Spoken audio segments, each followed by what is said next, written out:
Chaneye mu mateke umuganureba uragikomereza nagasanumwe umbabareyo iziyimwe umbabareyo kwemera kumwe umbabareyo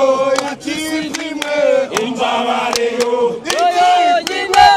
yonyine nireyo siporo. Ndabona ibyishimo ni byose no kubera iki no munsi no kuvuga babandi bagambaniye Yesu yasuriye mu ijuru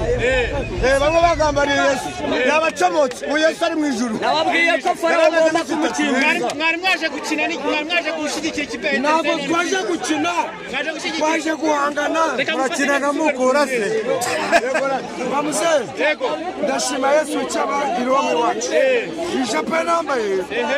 ndashimira abanyarwanda bose nakanye ko muri usubiri muhanga byaro birangije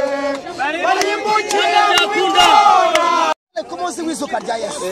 ukambara kabambira mu gitano ugiye gusenga ukambara imusana wari wabana umuntu wisimbuza amadusi agashyiramo bita uwo bishyamba mbahoma koko ibyo bintu bibaho ushaka igikombe cy'isi yuzi ko ari igikombe cy'isi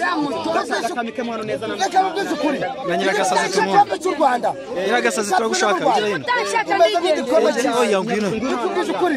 jewe mubwize ukuri reka twumvira Nyiragasazi Nyiragasazi kuri kw'Imana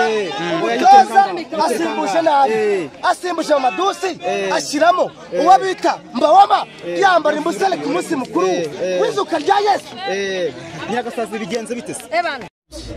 tusire ibyo by'abana ntago ari ibyo baciramo inkono ejo navuye ingoma mvugana n'inshake ndare muri rigori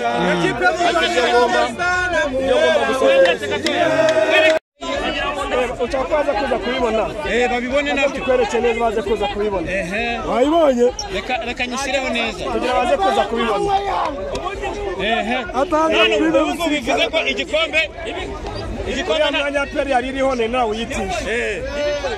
nimwe mwakunze kumva ndi kuvuga ngo kuri Keve ngo ariharira nta kintu bagenzi biwe uyu nguyu niwe wenyine waje nari mfite amagambo menshi nza kuza kuvuga gusa nabukereye iyi jezi nayihaye abafana ba peri bose bahindutse abarezi bose babaye abarezi Sarupongo namugaruye ninde wayambara Sarupongo nayimusubije Sarupongo nayimuhaye ariko dore amagambo make grafere bishimye banezerewe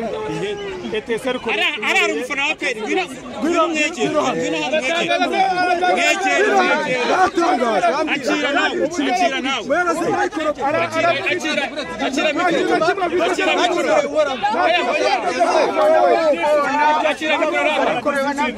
wowe ngo jezi ngo ntago babona ngo umuntu ayihereza